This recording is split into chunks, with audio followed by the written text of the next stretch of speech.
Thanks, Susan. Yep. All right, and then there's one more person in the waiting room. Oh, it looks like he's still joining. Okay, good. Great. All right, welcome everybody. And we'll get started here. Great, I think we will get started. We've got a full show tonight, and thank you so much for joining us and taking some time to learn more about what it means to be a lifeguard, what you need to know, what the requirements are, and for those of you that are maybe in middle school, this is a great way to learn about it and get ready for when you turn old enough to become a lifeguard, which we're going to go into all those details tonight. I've got some great people with us tonight that we'll introduce as we go, but we have some aquatic managers from our local facilities, and we have some student lifeguards who currently lifeguard that are going to help share their experiences. But you'll learn a lot about what it right from the folks who are working in the facilities that you hope to work in one day. So my name is Susan Pappalardo, and I'm the president and co-founder of SPLASHForward, and we're a nonprofit working with the city of Bellevue to bring a comprehensive new public aquatic center to the city. It's been over 53 years since we've had a new public aquatic center, and we are excited about partnering with the city, with the school district, and our community to bring the next major facility to the community. And we won't go into that too much tonight, but I'm happy to take any questions you have about it, and we can follow up. But tonight we're going to introduce our high school lifeguard training program and support that we will provide for you to become a lifeguard or a swim instructor. So without further ado, I'm going to share my screen for tonight. And let's see.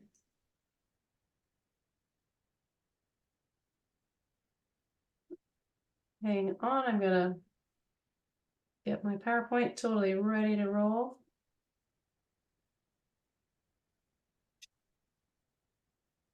Okay, one more.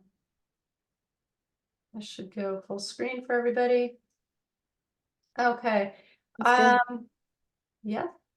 All right. So I just want to take a minute and thank our sponsors of our program: Amazon, the Bellevue Rotary, the Moccasin Lake Foundation, Mirtha Pools, who builds pools, and ProLiant Orthopedic Associates. These all have helped us be able to fund our program and to provide the support for students to become lifeguards and lifeguard certification. And they are mission aligned with what we're trying to do, and they are great partners for us. Our mission really is to make sure that we have these spaces called aquatic facilities that really build community and bring us together, make us stronger, and really to provide equitable access to facilities and programs that build essential life skills, inclusion, where everybody belongs, and connection, and where everyone has something that is appropriate and meets them where they are, where they can be active. We know that water safety is important to us where we live, all surrounded by water. And so we are making sure that we provide not only these facilities, but the programs and partnerships to make sure that everyone has access. Okay. I think I've spoken a little bit to who we're working with, but you can see some visualization of future vision of what an aquatic facility might look like here in Bellevue. Those are artistic renderings and some visioning.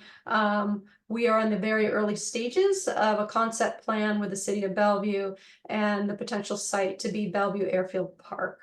And that is down near Robbinswood Park and Bellevue College, if you're not familiar with Bellevue Airfield Park. We are a private nonprofit, and we are a private partner, which an advocate, an aquatics thought leader, and a funding partner.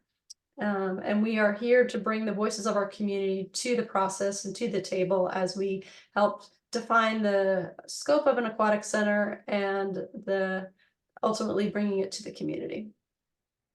Just want to welcome you tonight and make a couple of introductions. I've introduced myself, and I want to introduce our moderator, Haley Lang.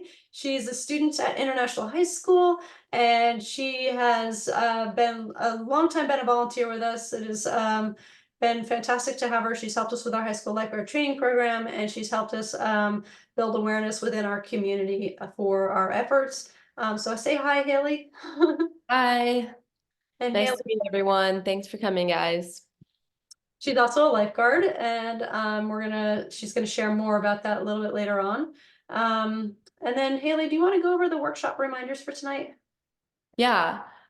So let's use the chat for questions and comments, and I'll be watching the chat, so I'll try my best to answer your question. Unless you're speaking, let's stay muted, and you can type in the chat if there's any technical issues. And then Susan, we're gonna do some introductions, right? Just in the chat, everyone can put in their name and school and where do you swim or enjoy spending time in or near the water, just to get a little sense of that. Yeah, please do. Just type in the chat what school you're with and where you love to swim. It's great to get to know. Not at school, just where you enjoy spending time with water. Yeah. It'll be fun to see where everybody is tuning in from. And maybe Haley and Pierce, you guys can get us started with that in the chat. Anybody can. All right, thank you. Great, so tonight we are gonna have a full information session with you tonight. We will have polls throughout that will keep you engaged and entertained. Oh, great, thanks Maya, thanks Sarah, thanks for adding in there. And it looks like we have some people that may know each other who swim at similar pools. We're gonna go over why it's a great choice to be a lifeguard. We'll give you an overview of our program. We'll cover some of the basics and some information that you should know living in our area around water safety and drowning statistics.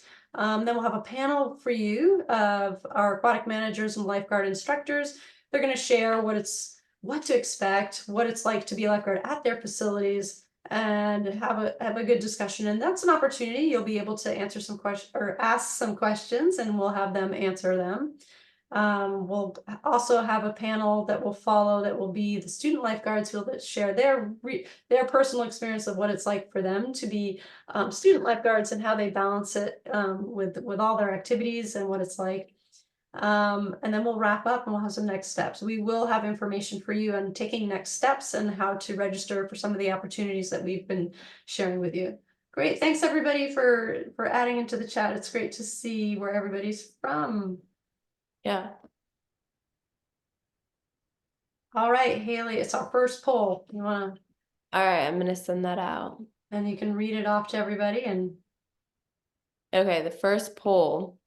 Where do most drownings in Washington state occur? Everyone feel free to answer that.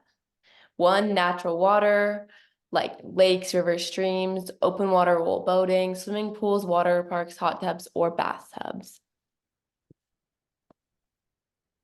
We're getting some division here, Susan. great, good. Keep answering away. We'll see if we get everybody.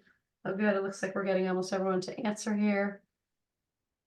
Yeah, it looks like that we're getting various choices here. We got a dominant winner, a dominant trend though there. Yeah.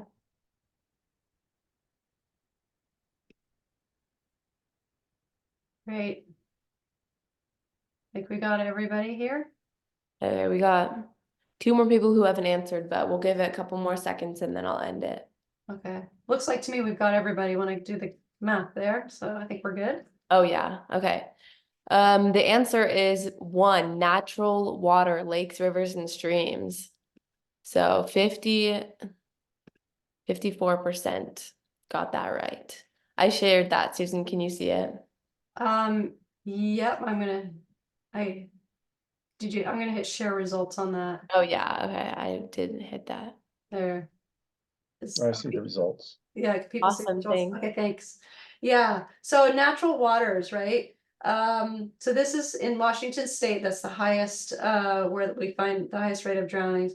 And that age range, do you want to cover a little bit of that, Haley, some of that Yeah. information? Yeah, of course. the highest rate of drowning in Washington State from 2017 to now, or to 2021, is ages 70 to 74, then followed by around 50 to 54. And the rate of drowning is about 1.5 per 100,000. And rates have been going down except for teens. So it's very important to start educating with water. Absolutely. And the information that you have as a teen not only might help you, but you'll help your peers and the knowledge that you have. And then, yeah, one day you might save someone's life. But the knowledge is key. All right, Yes. great.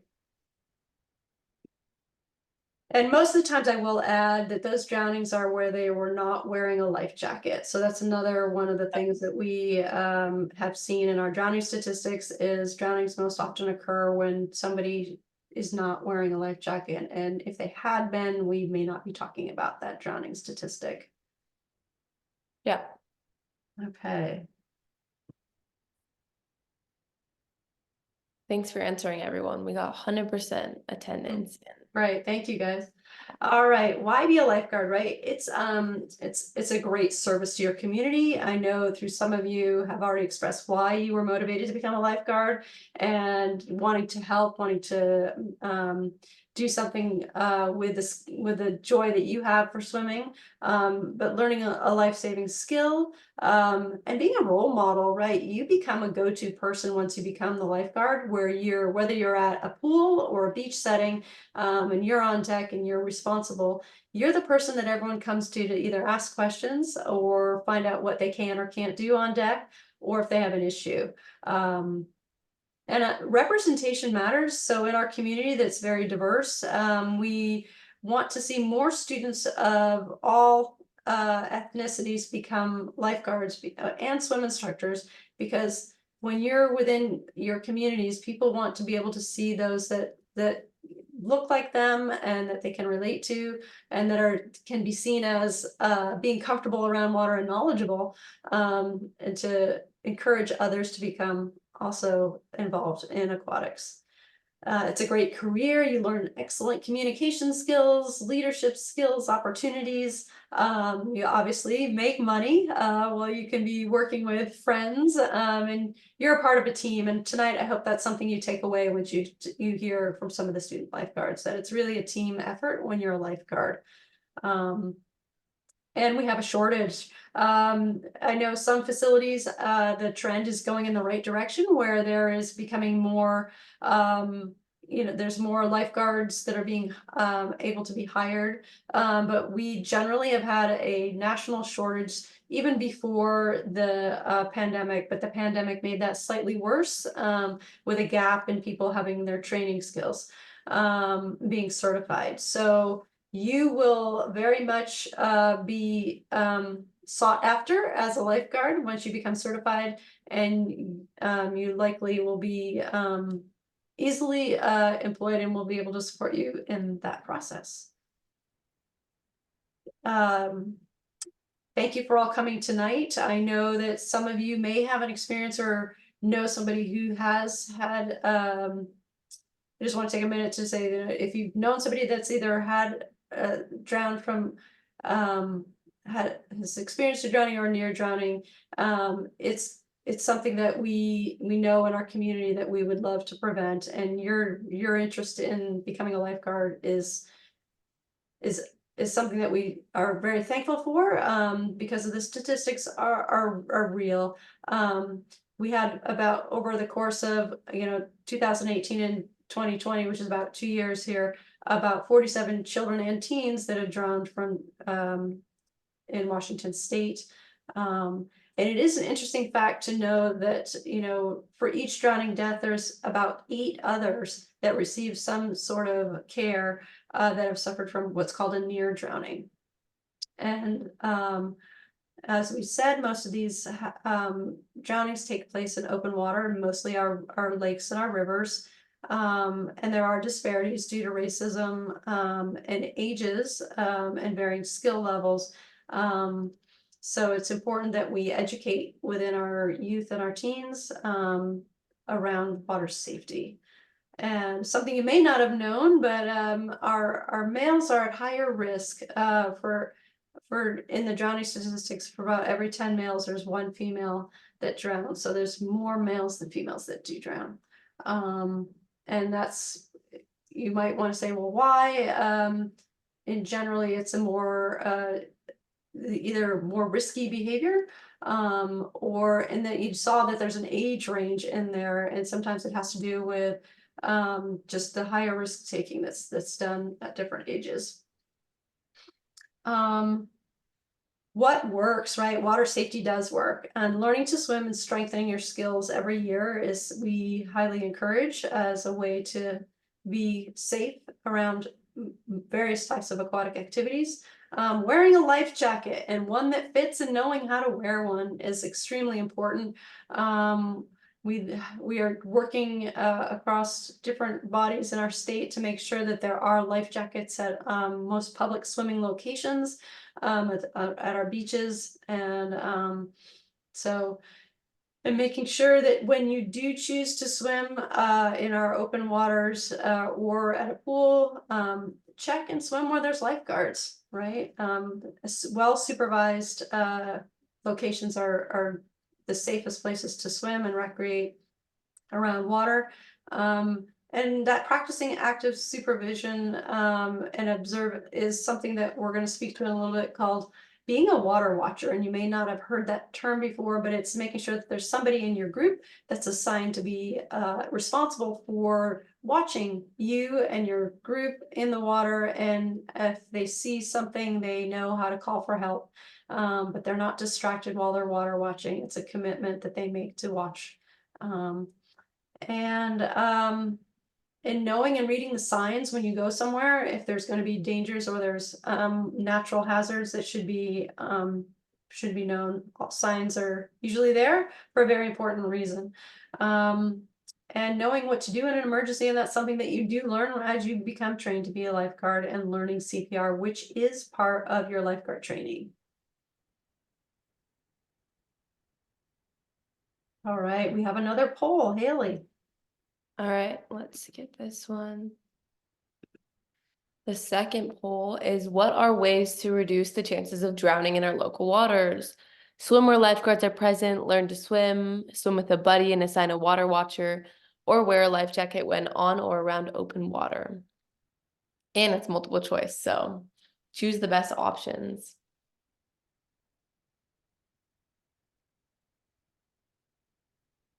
I think this group's got it. Yeah. Yep. Thanks, you guys. Awesome. Okay, I think that's all right. Mm-hmm. Okay. Thanks for the quick participation. I'll share these results.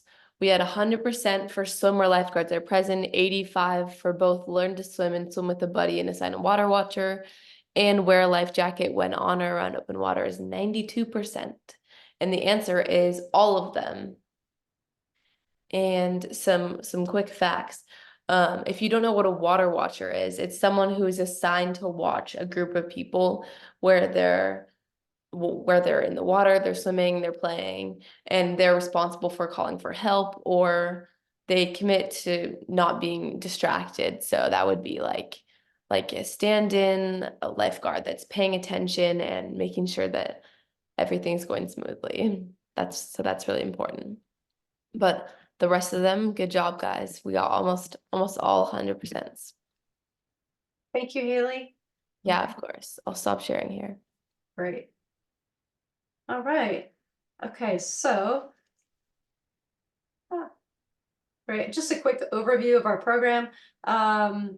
We support you where you are. So if there's a need for further skill strengthening, or just to even know if you're ready with your skills, that's something that we'll help you with, so that you have that opportunity to strengthen. That can range everything from swim lessons to simply having more time in the water and practicing the prerequisites for lifeguard training, which we'll get to.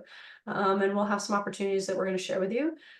We do pay for your lifeguard training certification. It is free. We provide that through our generous sponsors.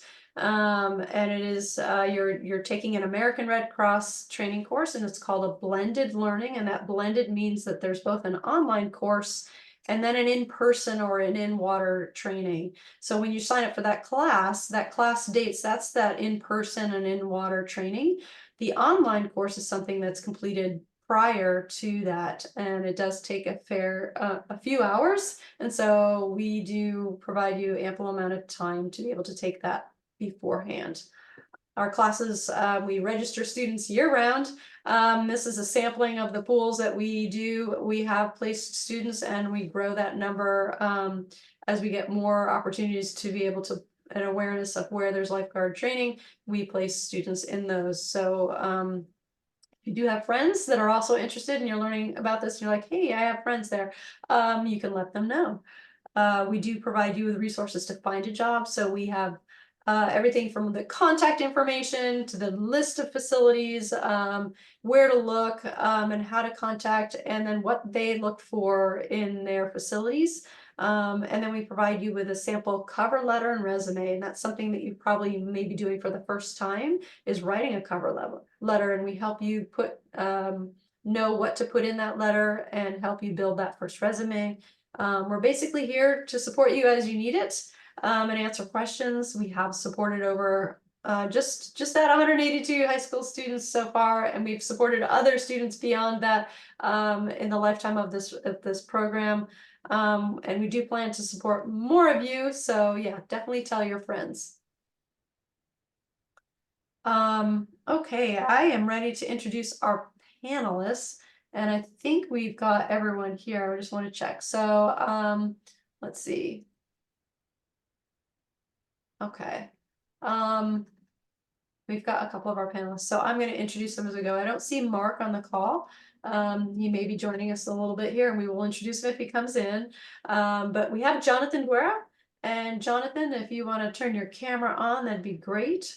Jonathan is the recreation supervisor at the Bellevue Aquatic Center, and he's been a lifeguard instructor for about 10+ years here. And Jonathan will share a little bit more with us, because I'm sure he's been in aquatics longer than that. And Jonathan, did you want to say a couple of words there to introduce yourself? Yeah, I mean, I have about 10 years plus at being a lifeguard. Started off as a lifeguard, similar to a program like this, kind of back in where I was in high school. And our local recreation coordinator came by, was giving out seminars or free workshops for students to try to strengthen their lifeguard skills, and I took advantage of that, and it's gotten me here to this point. So I definitely do believe in what you were saying earlier about having fun, getting paid, and learning new skills, and how this can take you to places you never even imagined. So now I find myself in a position where I can give back to others, and I know we got one of your students here, Arden. So I look forward to helping wherever I can. Thank you, Jonathan, and thanks for sharing that. Yeah, wonderful, and thank you for joining us tonight on the panel. Yeah. And then Alex Hayerdemar, he is the Director of Athletics and Recreation at the Overlake Golf and Country Club. And Alex has, I think, worn every hat in aquatics, but he's been about 26 years in the field of aquatics, from starting off as a swim team all the way to becoming a swim instructor, to lifeguard, now an aquatics manager. But Alex, you want to say a hello here? Hi, it's great to meet everybody. Yes, been in aquatics since I could first learn to swim. Swam in high school, swam on swim teams, and then the natural progression was just a way to get a job. There's always a need for lifeguards. There's always some source of water around, whether it's a pool or natural lakes, streams, and oceans and seas. And I don't know, I fell in love and I decided to keep doing it. Excellent. Thanks, Alex. And I will mention we do have Carrie Hill on our call tonight. And Carrie, if you want to say a quick hello, Carrie is the aquatic manager or facility manager for the Triangle Pool. I just call it manager. We're a small seasonal pool in Bellevue, and I kind of help and manage the scheduling and the hiring of the lifeguards.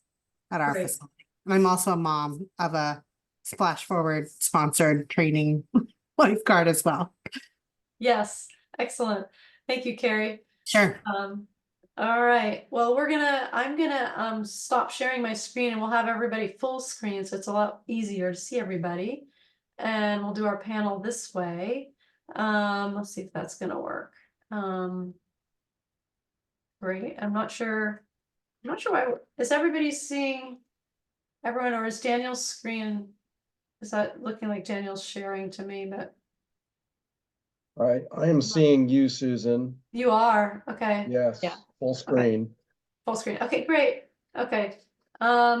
Super. I'm gonna ask these folks some questions. So, I'm gonna start with you, Alex. Would you share what you look for in a lifeguard and kind of what expectations you have around those that you'd like to hire as lifeguards at your facility?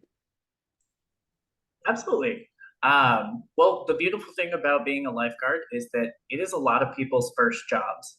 It's not something you need to come in with, years and years of experience with. A lot of people, it's their first, employment opportunity, and it's a really important one.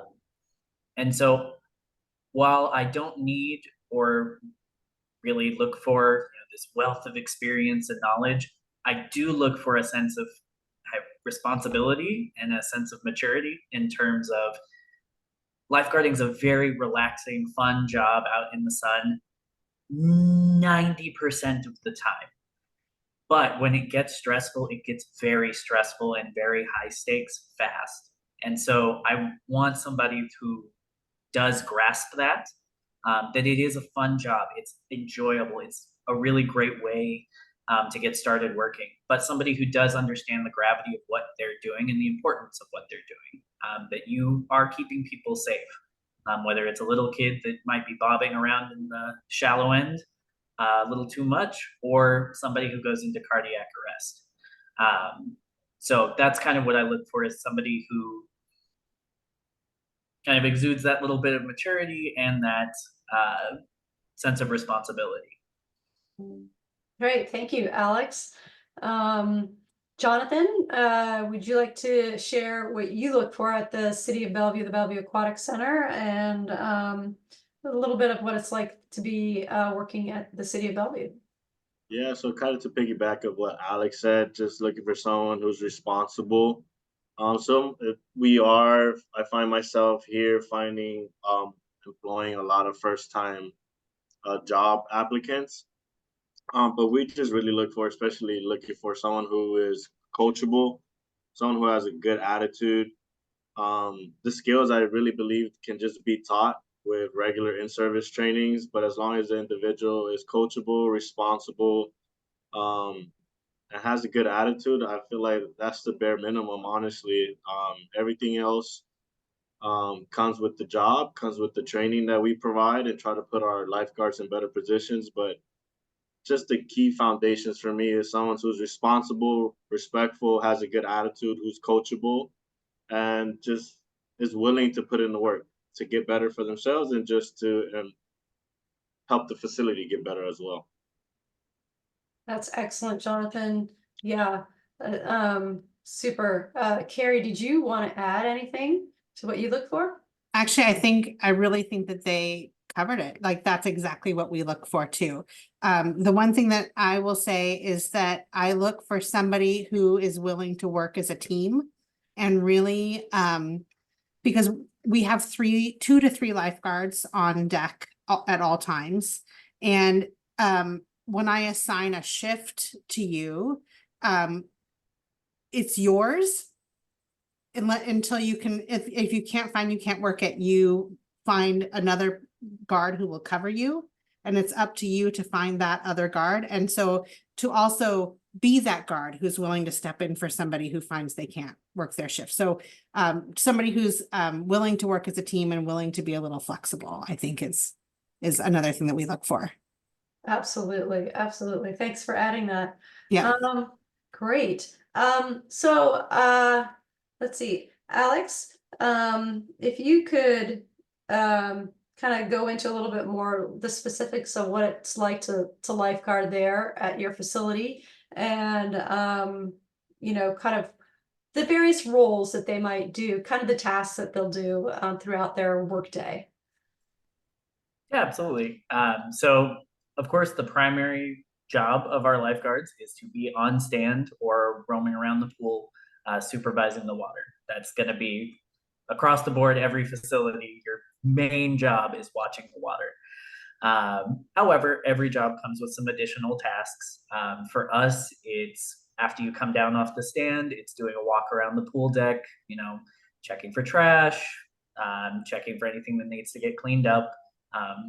Nothing major, just a quick overview, and take care of those to make sure your pool looks really nice. And then we rotate inside.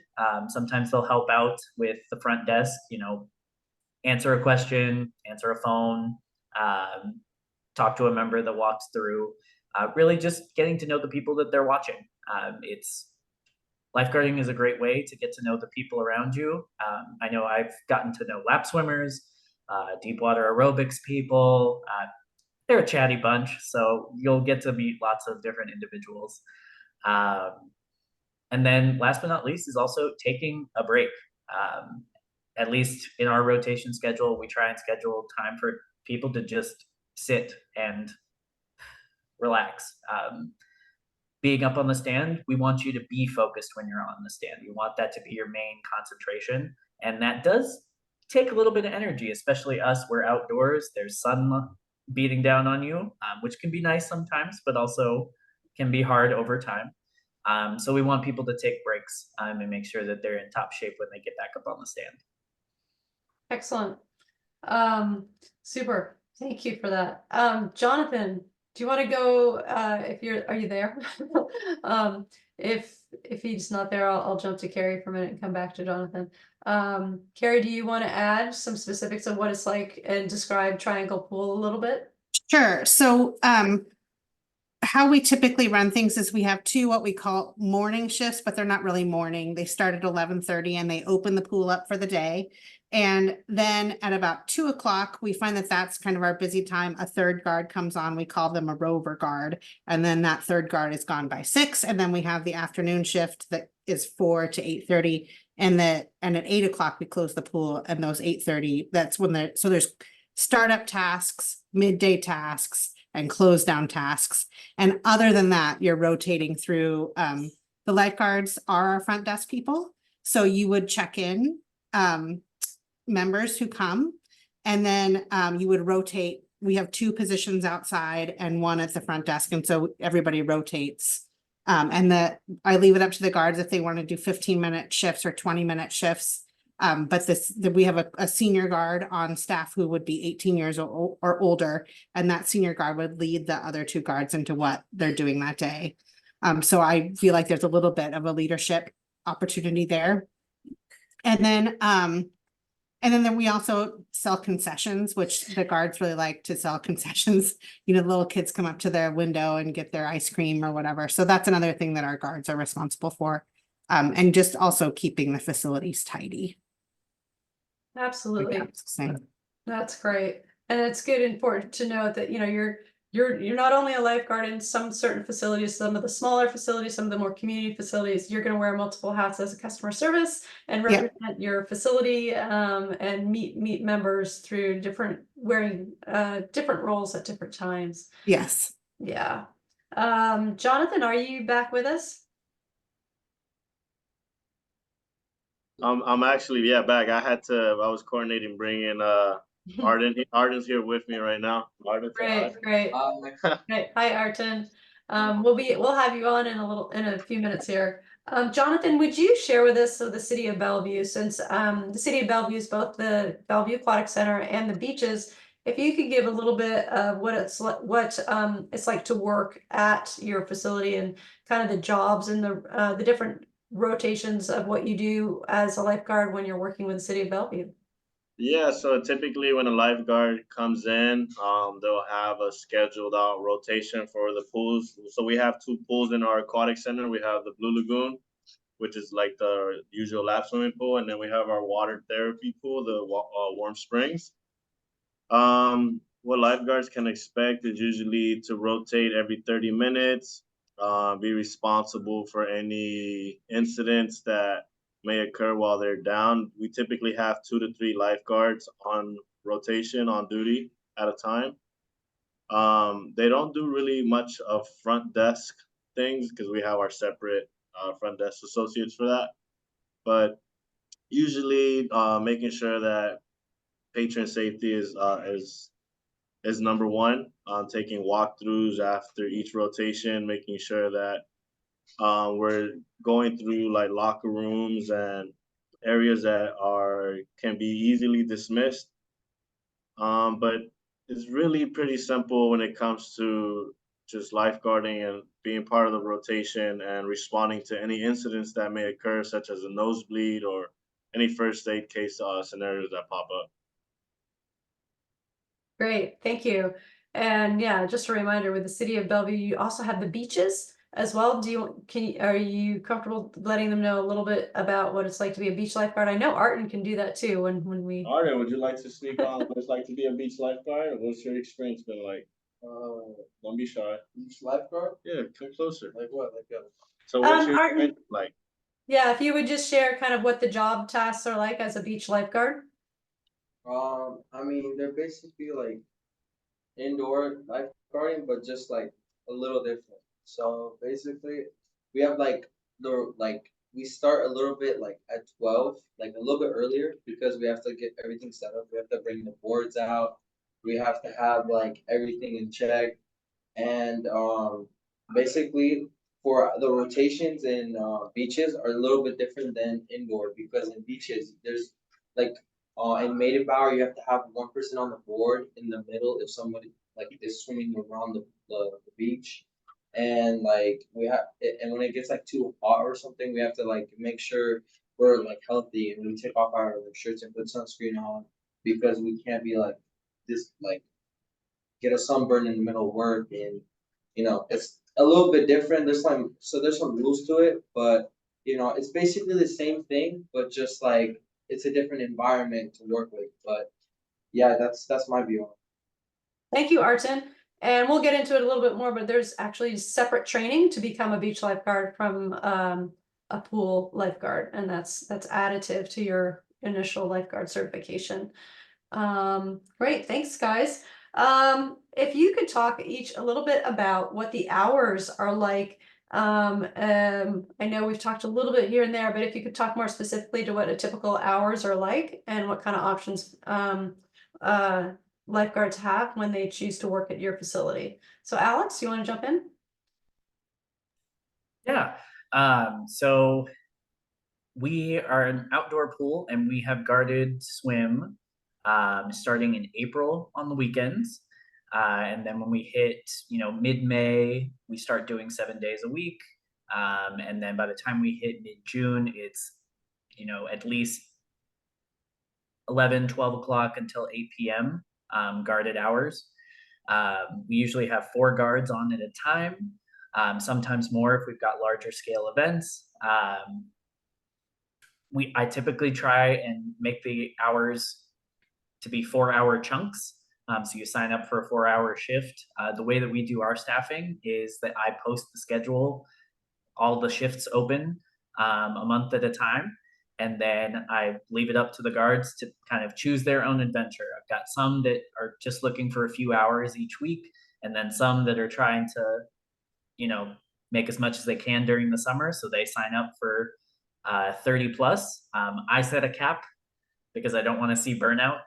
So my only restriction is you can't go over 35 scheduled hours, and I reserve the right if I see you kind of burning out or not paying attention, or I see your performance kind of drop, then we'll have a conversation about either scheduling it differently or trimming it down a little bit.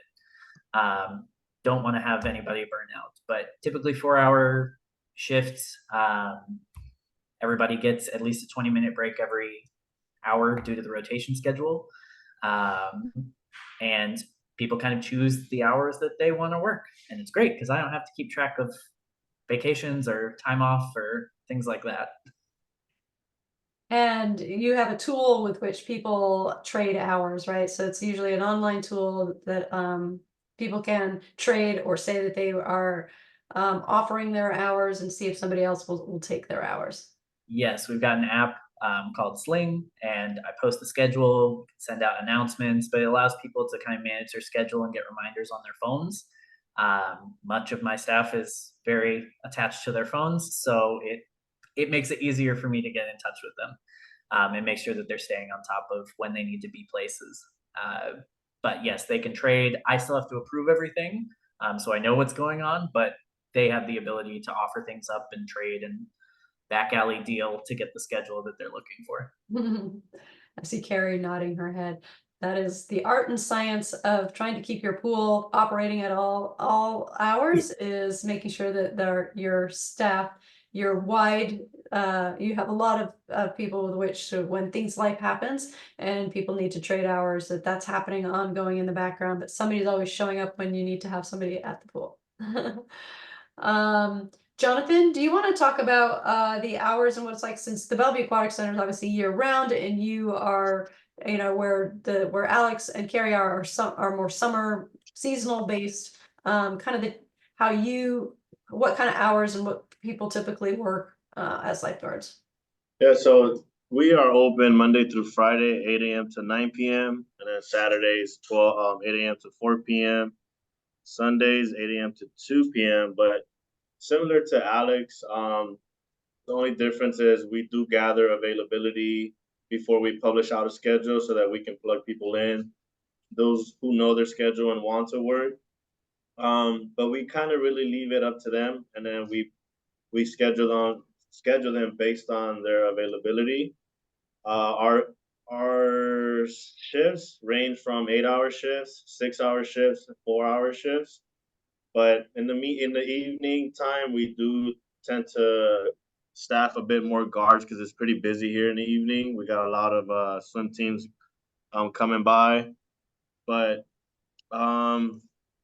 yeah, typically it's similar to Alex's situation. We do use Winter Work as our scheduling platform, so pretty much the same thing as Sling. If someone can't make the required shift that they have already, they just post it up, and then that sends a notification out to the other staff members to see if they can pick it up, and allows us to start maneuvering and accommodating or making adjustments based on what we see. But there really is no set shift, I would say. Everyone works different hours. You have those who want to work a lot and maximize their time, and you have those who just need a part-time gig, or you even have those staff who just their parents are making them work too. So we kind of get it all. So it just takes a little bit of coordinating and communication, but typically 2 to 4 to 6 to 8-hour shifts is pretty common to see on our schedule. Great, thank you so much, Jonathan. Carrie, did you want to add anything there? I think our pool really does work very similarly to Alex's. We're a seasonal pool. We are on weekends from it's not Labor Day, it's Memorial Day until the end. We follow the Bellevue School District schedule, and then once the Bellevue School District is out for the summer, we're 7 days a week, open swim, noon to 8 p.m. So we'll have the lifeguards come in at 11:30 to open up and then stay a half an hour to close up. Excepting we do host a swim meet for the Mid-Lakes Swim League, and that might run later than 8. In fact, it usually runs later than 8. So lifeguards would stay then. And we use an app called Home Base. And so what my guards do is they tell me, I'm going to be on vacation, I have a baseball team or whatever it is, and they put their availability in the app. And then I have about 15 lifeguards, and I spread the shifts out in about 4 to 4.5 hour sections. Again, I have a morning and afternoon, and then I have this rover that kind of covers in between. And I spread the shifts out as evenly as I can. I play no favorites. And then I publish the schedule, and I do mine every 2 weeks. So you'll have a schedule 2 weeks out. And then if you find you can't work it, you can ask for cover within the app, and then somebody will grab that shift. So it ends up being, when everybody's in town, it ends up being about 12 hours a week. And when everybody's on vacation, you would work more. And if you want to work more, you grab the shifts when they come up, right? Or if you want to work less, you give the shifts away.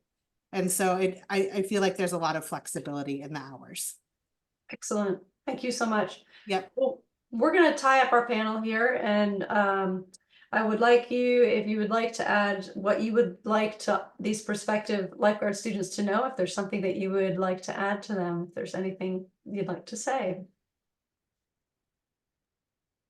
I think it's just such a fun job. Like, it's such a great job, and it's such a good way to get work experience under people's wings. Like, it's not like you are being, I mean, like, to use a pool analogy, thrown into the deep end. Like, there really are people who will kind of shepherd you along, and, we're going to make sure you guys are having a great time too, right? In addition to getting a lot of great work experience.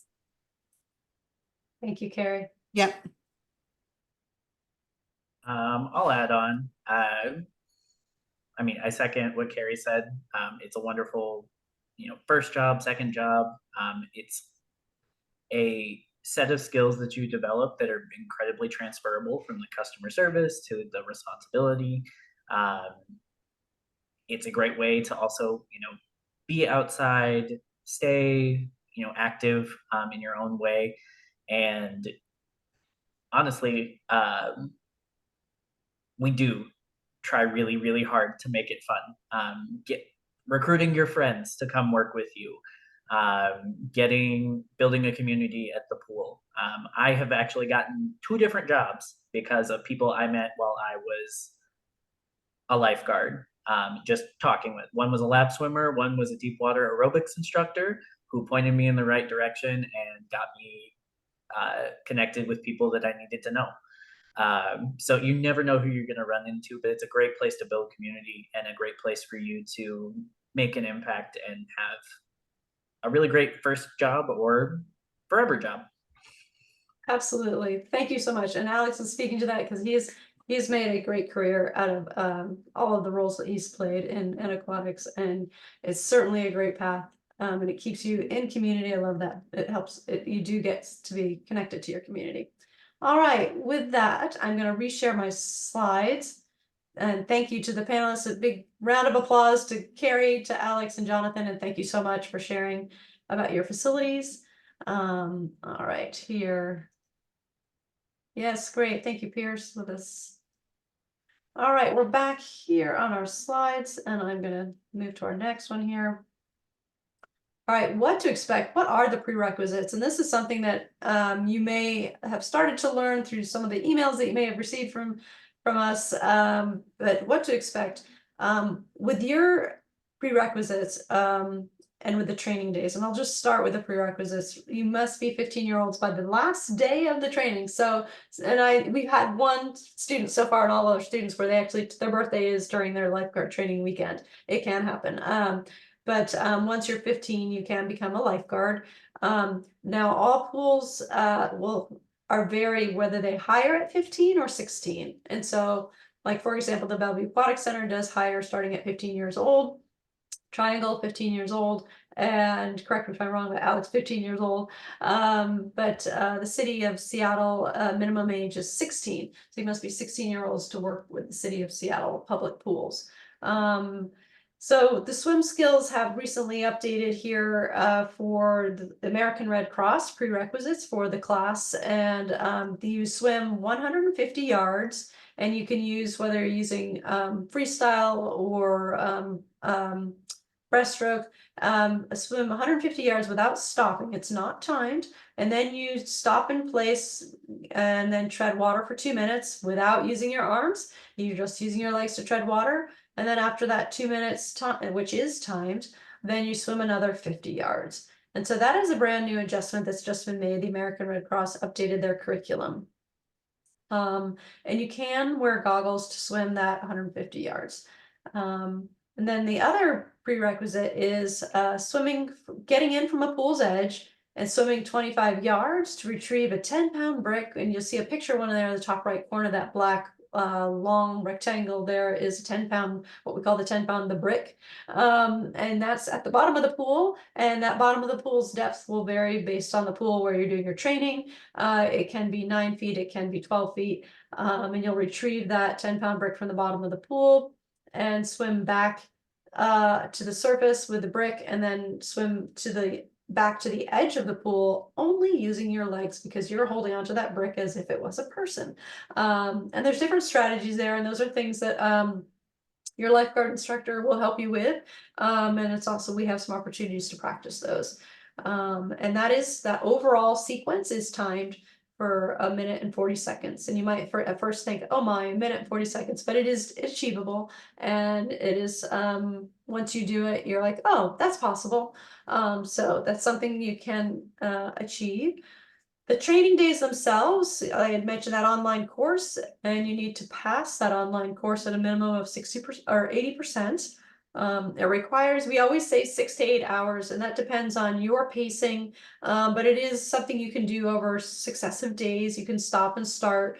On that course, you have a login with American Red Cross, and you have an account, and that's where your online course is taken. You get a link to that once you are registered in a class, and the instructor sends that to you.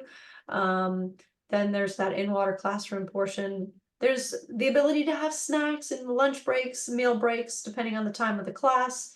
And generally it's what we're seeing is typically now 3 days. It's over 3 days.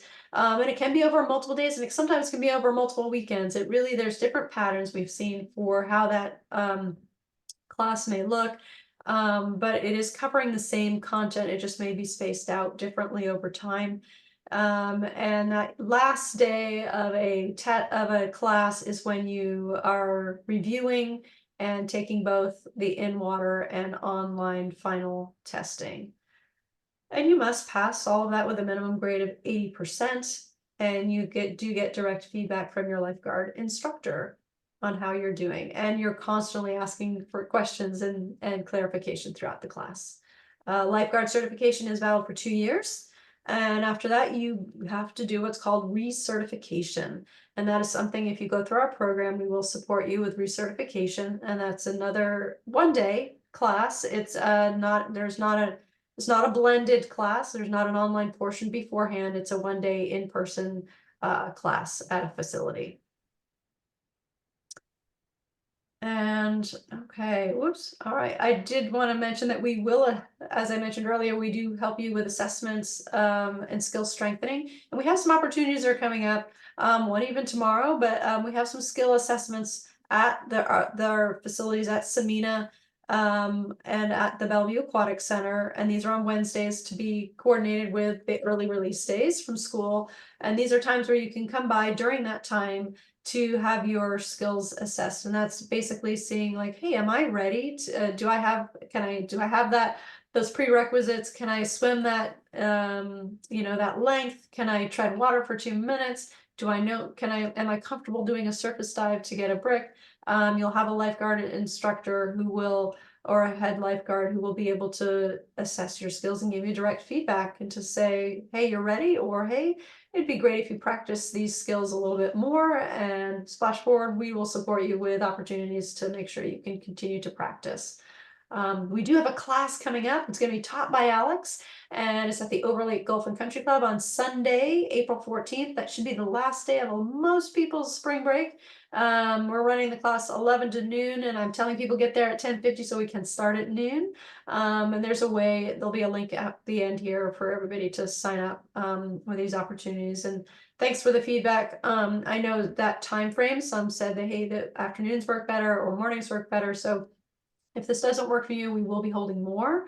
And so there'll be future opportunities to take a class like this.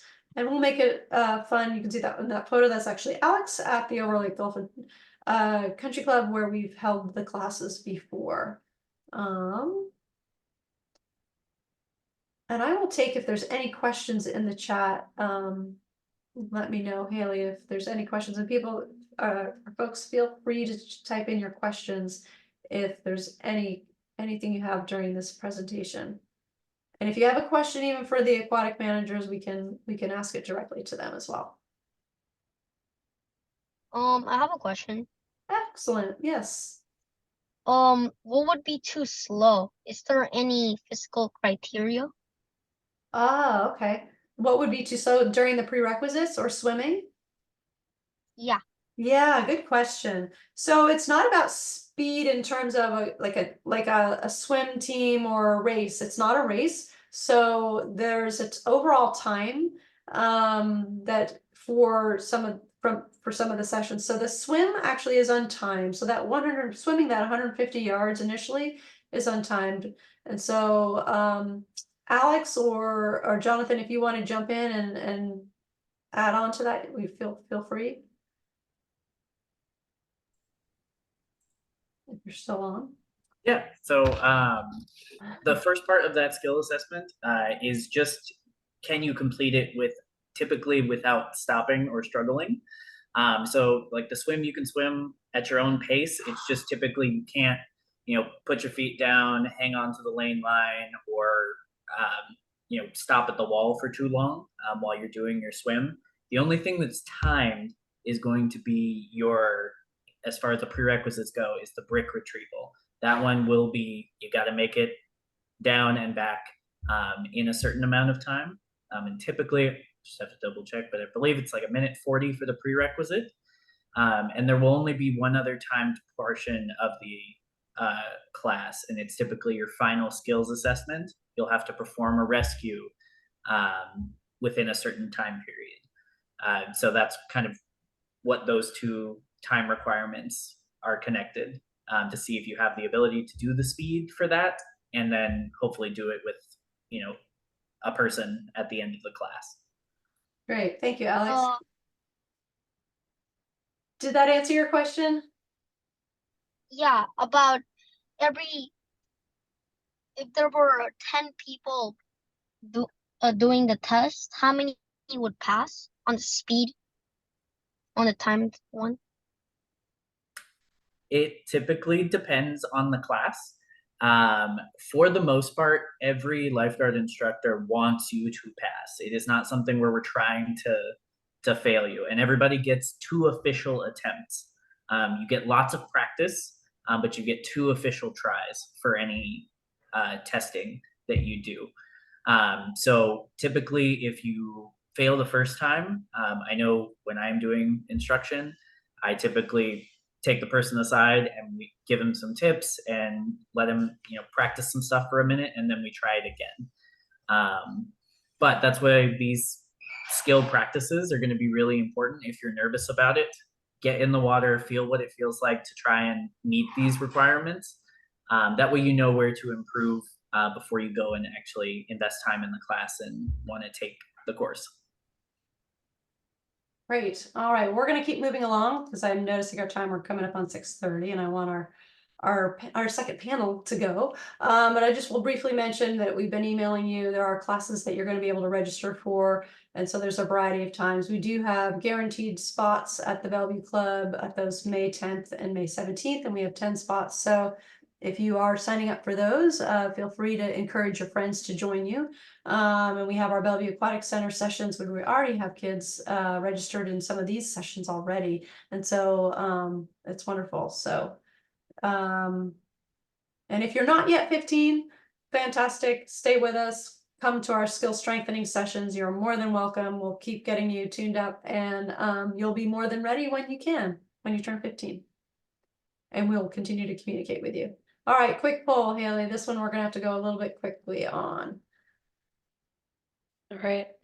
Let's see. How old do you have to be a certified lifeguard? 18, 16, 21, or 15? Ooh, great. Good question. Mm-hmm. Super.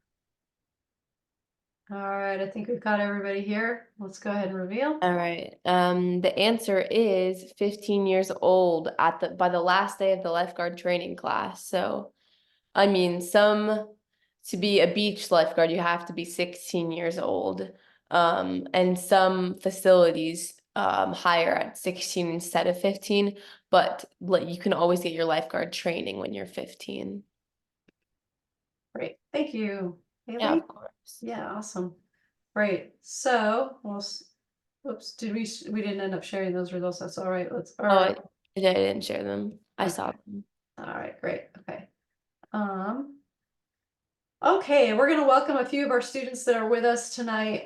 We have Haley, who you've met already, but she's been a lifeguard at Woodridge and Norwood swim clubs, and she'll give a little bit of an intro here. Arton, is Arton still with us tonight? Or did he have to go back on and lifeguard because he's working? Yeah, I'm here. Okay, great. Thank you, Arton. And then we have Pierce. Pierce, do you want to turn your camera on? And Pierce, he went through our lifeguard training program and has lifeguarded a little bit at Samina and is planning to lifeguard this summer. And so it'll be great to have him on the panel as well. And I'm not sure if Vesta is going to be able to join us tonight, but she may pop in. But okay, I am going to stop share. But Haley, do you want to quickly introduce yourself a little bit here? I know you did already, but a little bit about how long you've been a lifeguard. Yeah.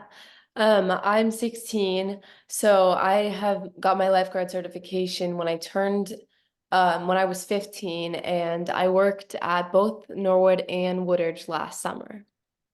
So I worked full through May to September for both pools. Right. Thank you. Pierce, do you want to introduce yourself and talk about your experience becoming a lifeguard? Yep. My name is Pierce. I'm 15. I'm going to turn 16 in a few weeks, but I am 15. I got my certification back in June of 2023, and I applied to Samina and worked only one day, but still, it was a good experience, and I recommend that. Thank you so much, Pierce, and thanks for joining us. And I know you're eager to lifeguard this summer, so it's awesome. Jonathan, I'm reading the screen. Arton, do you want to introduce yourself and tell us how long you've been lifeguarding and a little bit your journey? My name is Arton. I worked in Samina and Bellevue Aquatic Center. I've been lifeguarding for almost 2 years, and yeah, I worked at beaches too. Right, you worked at the beach all last summer, right? For the city of Yeah. Bellevue. Yes. I did. Great. All right. Gosh, I would love for you to talk about what motivated you to become a lifeguard to help these other students see. Haley, do you want to answer first? What motivated you to become a lifeguard? Yeah. I guess, Whoops. Oh. Go ahead. yeah. So I guess my family motivated me to become a lifeguard mostly, but I kind of wanted to like improve on myself, because I didn't know how to swim beforehand, so I wanted to do something challenging, I guess. But yeah, that's why I was motivated to become a lifeguard. Thank you, Arton. Yes, so if you heard Arton, he didn't know how to swim confidently when he wanted to become a lifeguard. And so we supported him through our program, and he received swim lessons, and he had a great determination to make sure that he showed up and practiced and got strong enough so that he could take the lifeguard testing. And he did that over the course of a summer. And by the end of the summer, he had been practicing several times a week, and he became a lifeguard. And so we can take you from where you are, and you can get strong enough to become a lifeguard. Yes. Pierce, what motivated All you? right, can you hear me? Yes. So what motivated me to become a lifeguard was when the shortage was happening, when it was all over the news and on Google and everything. I said to myself, well, they could use some help. And my family really was big on, well, we weren't big on swimming, but swimming was a very good hobby, and we loved swimming. And my grandparents had the idea of me becoming a lifeguard, so I got that I got the certification, and yeah. Excellent, Pierce. And it was a great pleasure working with you, and you're somebody that was also very determined to make sure that you had success, and it was wonderful to support you. Great. So could you talk a little bit about what your experience has been like as a lifeguard? I know Haley and Arden will have a little bit more experience here with what it was like, and what surprised you about being a lifeguard. I can speak to this one. I went into the job. I didn't have any prior really real job experience, but the two pools I worked at, they were pretty different, but I think it took me just a couple weeks of guarding, and then I got into the rhythm of it, and I kind of understood pretty quickly how it worked. And I was always paired with a coworker who was older and had more experience, so that was really helpful for me. I think it was helpful to start guarding in the earlier season, so it wasn't as busy because it wasn't as warm yet. So when I started guarding in like May and June, it was not as busy yet. And over the course of the summer, I just gained a lot of new experience, a lot of customer service skills, and just the ability to be able to manage the pool by myself and with a coworker, or be able to learn the rules of the pool and managing computer systems, all that. Excellent. Thank you so much, Haley. Yeah, of course. Yeah. Archon, do you want to speak to like what it's like to be a lifeguard, and kind of what some things that surprised you or that you learned? Something that surprised me of becoming a lifeguard. Yeah. Is there anything that surprised you? The trainings surprised me. It was like really hard to like do every time we had a training day, it would have been like in the beach, not on like a normal like indoor training, like an outdoor training. That's really like hard because it would have been like really cold, and that we had to do like different like we had to get like mannequins from like deep water, like Maiden Bower has some like a really like 20 feet, maybe 30 feet.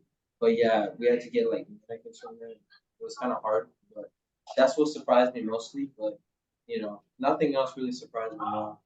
Okay.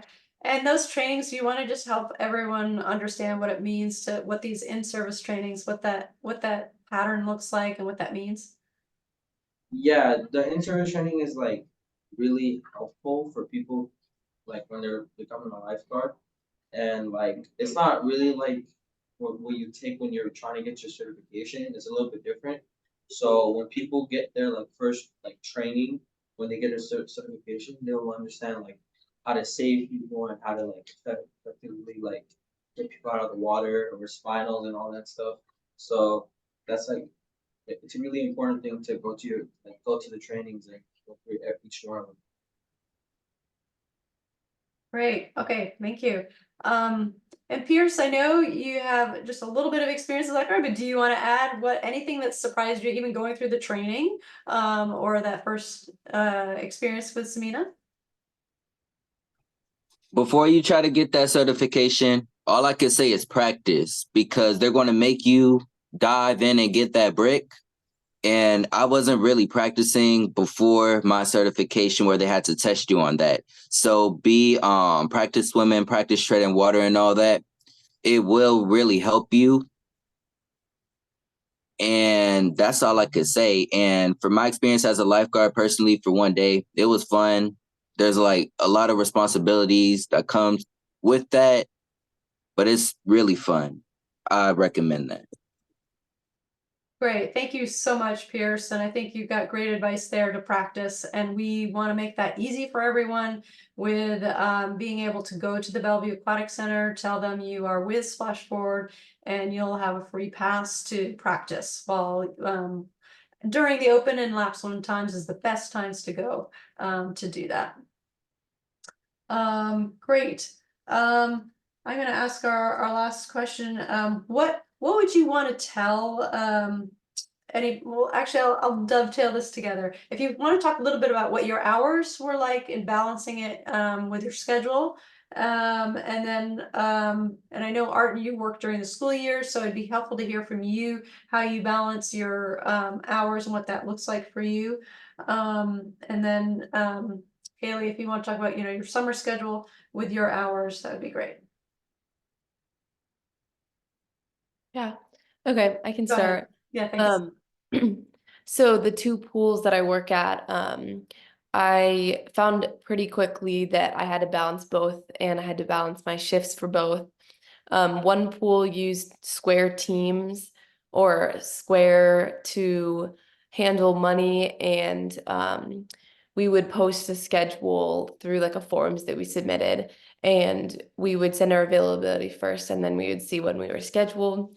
And my other pool, we would send our availability also through forms, and they would send out the schedule through an email, and everything else was in person on like a book or something like that. So I would make sure to write down all my hours somewhere, so I would not double book my shifts, and I would be able to take my friend's shifts if they needed help. And I think it's just important to manage your time and not overwork yourself, because it is possible to get burnt out, especially if you're working like double shifts or if you're working like every single day in a row. I personally had 4-hour shifts for both pools, so I would work in the morning from like 12 to 4, or in the afternoon 4 to 8, and then some lessons in between. But it's important to manage your schedule, write down your shifts, and keep in good communication with your managers. Great, thank you so much. And Pierce, I think I'll ask you a different question here. I want to ask you, is there one thing that you would like to tell any of the students that are thinking about becoming a lifeguard, something you'd like to share with them? You've had some If great you want advice to become already. if you want to become a lifeguard, just practice, just have that strength, just like believe you could do it. That's how I did it. So yeah. Excellent, great advice. Yeah, and Pierce, we can't wait for you to become to be lifeguarding again this summer and hear more from you when you maybe hopefully on another workshop in the future for sure. So thank you. And Haley, did you want to add anything else to these prospective students? No, I just think just go for it. It's a really fun opportunity, and even if you're not super confident yet, they're not gonna just throw you out there and just expect you to know what to do. I think that you're always going to be able to be in a position where you can ask someone for help if you don't understand what's going on, or if you need help figuring it out. But they're going to teach you everything you need in your training courses, and your manager should provide you with information. So don't be super nervous about it. Thank you. And I know some good questions are going on in the chat, and thanks for asking them. The skills assessments are there to make sure that you have some time to practice. We'll keep doing those and offering those and try to make you make them available, but those are not tested. Those are just drop in, be able to talk to somebody, actually get some tips and tricks and practice yourself before you would take a class. I'll reshare those, and I'll definitely be sending those out to everybody.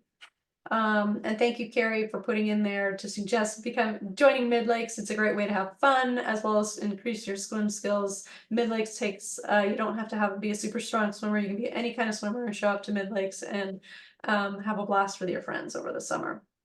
And some of you probably have already done that. Okay.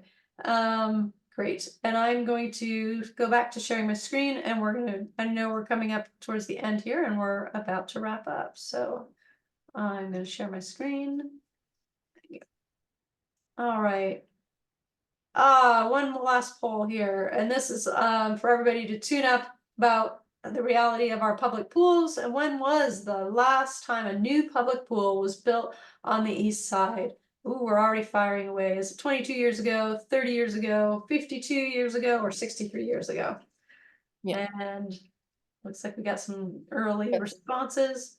Yeah, some good participation here. All right, I'm seeing 100%, Susan, so Go for it. Okay, I'll share these results. The answer is 53 years ago. The last or the latest center that's been built is the Bellevue Aquatic Center, built in 1970. And most of the public pools were built in around the 1970s and need major investments if we want to keep them going. And it's time for new public pools. So that's Splash Forward's mission, is to bring a new public pool to this community. Thank you so much, Haley. Yeah. Great. All right. And then I'm gonna move us to the next slide here. It's time to do a raffle. It's time to do a winner, and I don't think I shared this with everybody at the beginning, but we are gonna we're gonna take a minute here to just kind of, I'm gonna have to, whoops, I stopped sharing here. Just a quick raffle, and I didn't mean to do that and stop my screen. I just meant to get my screen up so that I could. All right, here. Bear with me 1 second here. Okay.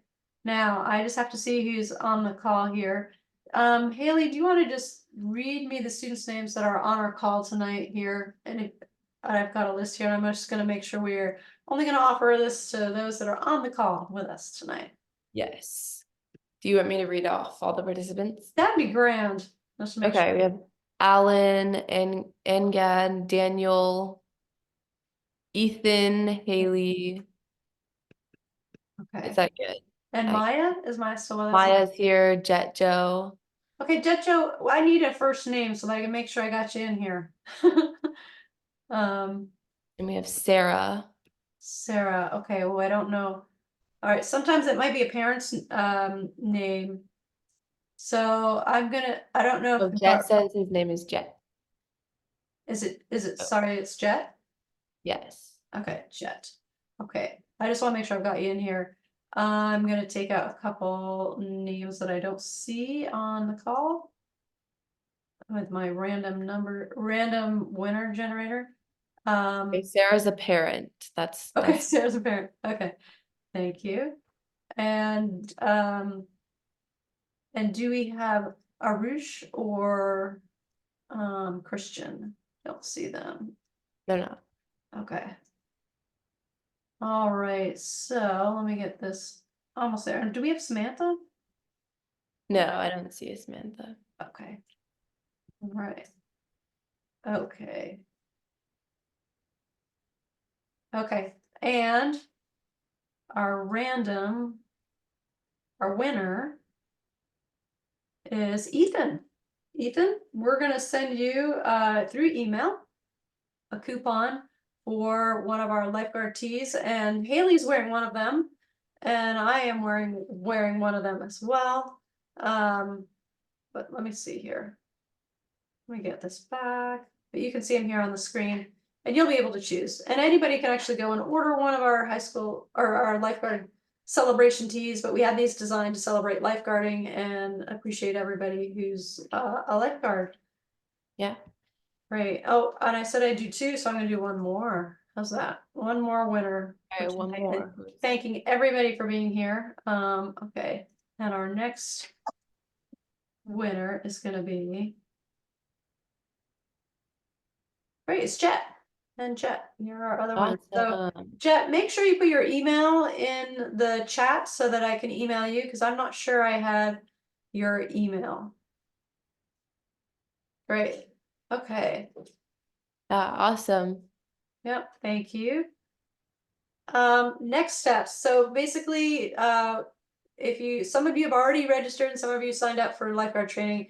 And Maya, sorry for the misunderstanding, but yeah, we'll make sure to send, there is a way, this QR code down at the right that says SPLASHForward Skills Assessments and Lifeguard Skills Strengthening class. That is a way to see the dates and times for our skill assessments. And there's some tomorrow and April 3rd. There's two April 3rd, one at Bellevue Aquatic Center, one at Samina, and those are at 2 o'clock. And so you could sign up for those or just email me that you do want to attend. Either way works. But yes, if you have questions, don't hesitate to email. And my email's there on the screen. You can also put that in the chat for us, Haley. And then if you and a friend do go through our program and you both become lifeguards, you'll each earn $25. And we'd love for you to fill out our surveys that we have because it helps us improve our program. And we'd love to hear your experiences as well. Great. So tonight, here's our last poll. If you could share with us this poll, Haley, we'd like to know how Yeah, interested. of course. Let me just get this last one here. Okay. This is what should you do if you see someone drowning? Oops. We're gonna skip this. We were gonna do the interest poll. Do you think? Oh, the interest one. Okay, I don't see that one. Okay. This is just the last one You that know I have. what? Maybe I didn't get this one in there. So a quick poll in the chat then maybe. But you guys can do this one too. Yeah, we can do this one too. Yeah. The interest poll, Susan, I don't think that one was put I in. think I didn't get that one in there. So we'll just do that one live and you can put in the chat, based on what you learned today, how interested are you in becoming a lifeguard? And if you let us know, that'd be great. And I put Susan's email in the chat if anyone needs that. Thank you. Yeah, of course. And yeah, we'd love to hear your interest in becoming a lifeguard, or if you have any feelings about being scared or excited or whatnot, we want to hear about those. So, okay. I'm going to end this poll. Let's see. The answer is all of them. So, you don't want to jump in. You want to throw an object like an empty cooler or life jacket. You want to reach with an object where you can brace yourself and call 911 and ask for help. All of those good options. Yeah.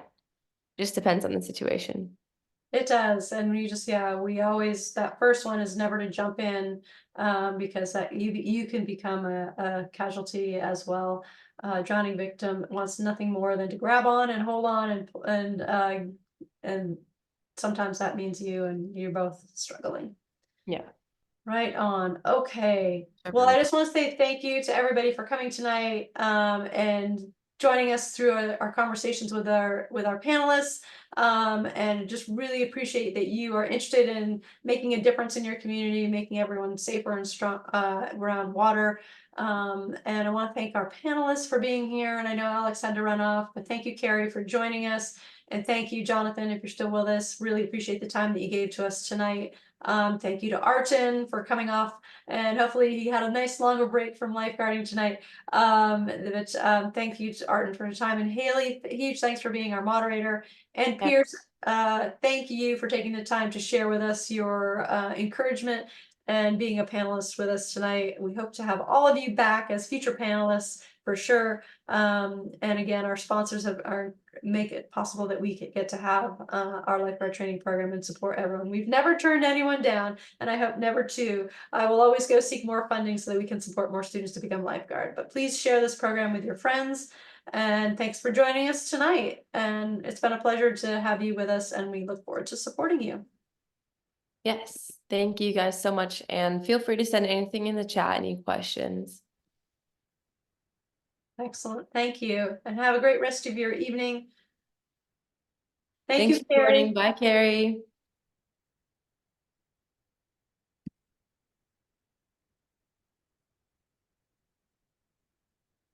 And thanks, everybody. We will be signing off. If we'll follow up with you in email, but please don't hesitate to ask any questions. Yes.